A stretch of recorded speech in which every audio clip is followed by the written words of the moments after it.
The BYD Sealion 7, it's coming to Australia, it's coming to Thailand, New Zealand, to Europe, it's coming to a lot of places. It's going to be a really big and important car for BYD. This is a fully electric competitor to the Tesla Model Y, but it also competes with the Xpeng G6 with the Zeekr 7X. Is that a legitimate rival to the new Model Y Highland, which will come out in January or February of next year? Is it a legitimate rival to the Zeekr 7X? Maybe not. Hello, my friends. Welcome to the channel. I'm Sam Evans. You're watching the Electric Viking. Great to have you with us. Guys, I have considered for a minute, should I be honest? Should I just appease BYD? I mean, honestly, I do kind of want them in my corner. I do want them to, they offered me a trip to China. I do want to be able to see their new cars, to be getting, press releases from them. But honestly, I've got to say it like it is.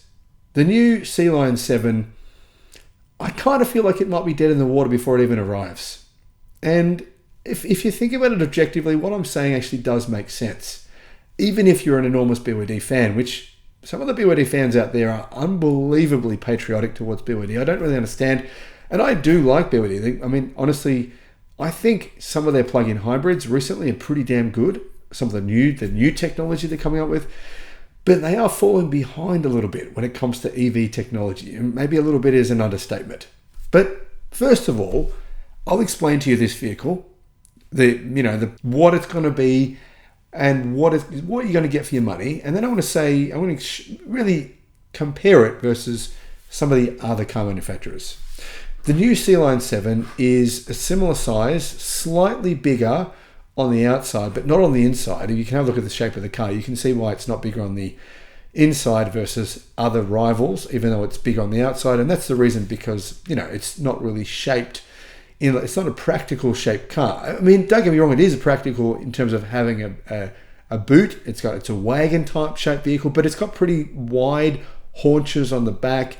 And it's not really a kind of car made to optimize the amount of interior space, but it is a little bit bigger. It's about 5% bigger than a Tesla Model Y and an Xpeng G6. So, it will probably have a really good boot space.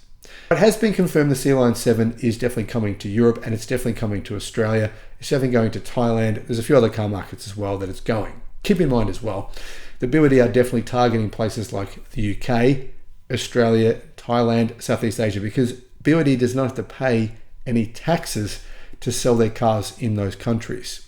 The Sealion 7 is kind of similar to cars like the Seal U. The headlights are similar, but it has kind of a sportier bumper intakes. The rear has a sloping roofline that flows into full width LED taillights. Looks a little bit like on the rear, like a BYD Seal in some ways.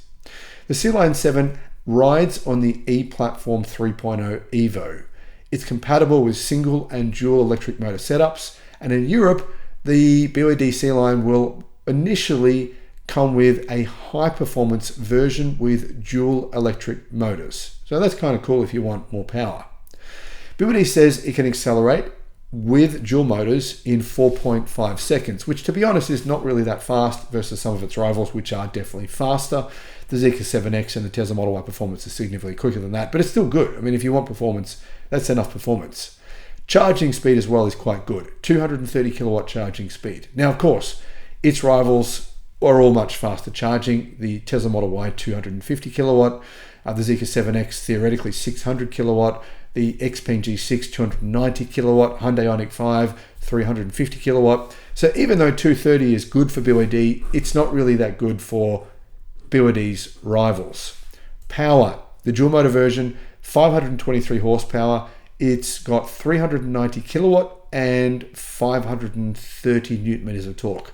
CTLC range, or CLTC range, is 550 kilometers, 342 miles. So WLTP should be around 460 kilometers of range. That's from a very, very big battery pack though. It's an 82.6 kilowatt hour battery.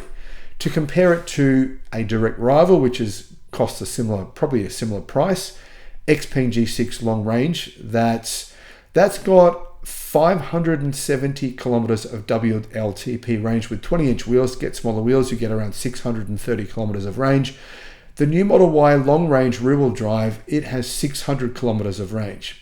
So it's got a lot less range than its rivals. The ZK7X, it's got 2 long-range battery pack options. Both will have a lot more range. 100 and 250 kilometers more range than the Sealion 7, I should say.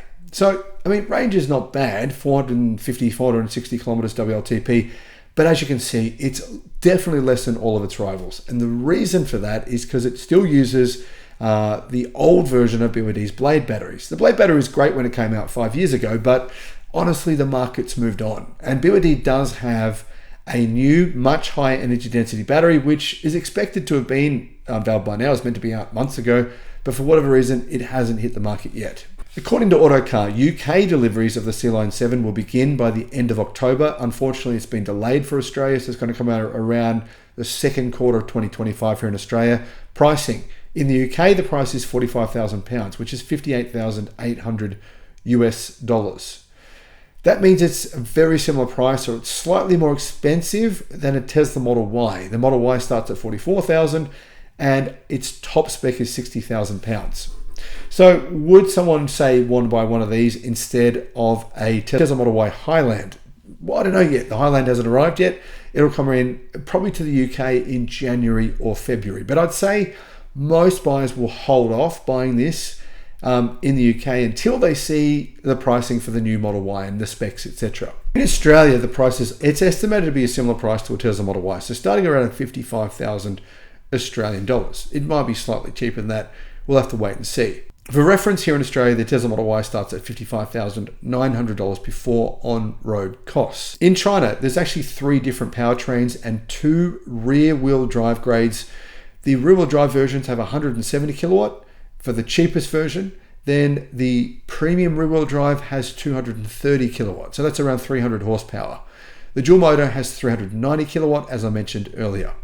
Driving range varies from 550 kilometers CLTC, which is, like I said, around 460, 470 WLTP. The long range version will have around 500 kilometers WLTP, long range rear wheel drive. Like I said though, long range rear wheel drive Tesla Model Ys have 600 kilometers of range. And that's the old version of the Model Y. Now getting back to the size, to give you some exact dimensions, it's 4,830 millimeters long and 1,925 millimeters wide. Interior space will probably be similar to a Tesla Model Y, but I suspect about 5% smaller on the inside.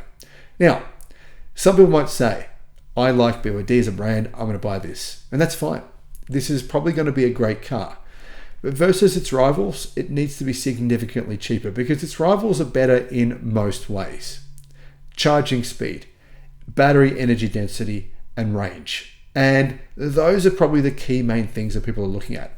When it comes to performance, probably people don't really care too much about performance, but for those who do care, obviously Tesla, Zeekr, and Xpeng all have more performance from their performance models, long-range models, and standard range models across the board. So it's worth keeping that in mind. Now, if you're going to get one of these, I wouldn't say that's a bad thing. I would just say there's better vehicles from BYD's rivals, which will be available within the next 6 months, if it's not already available now, such as the Xpeng G6, which is, to be honest, in my opinion, a significantly better car. But the truth is, as you might be pointing out, I have not yet test driven this, and it may be great. Let's wait and see. Thanks for watching.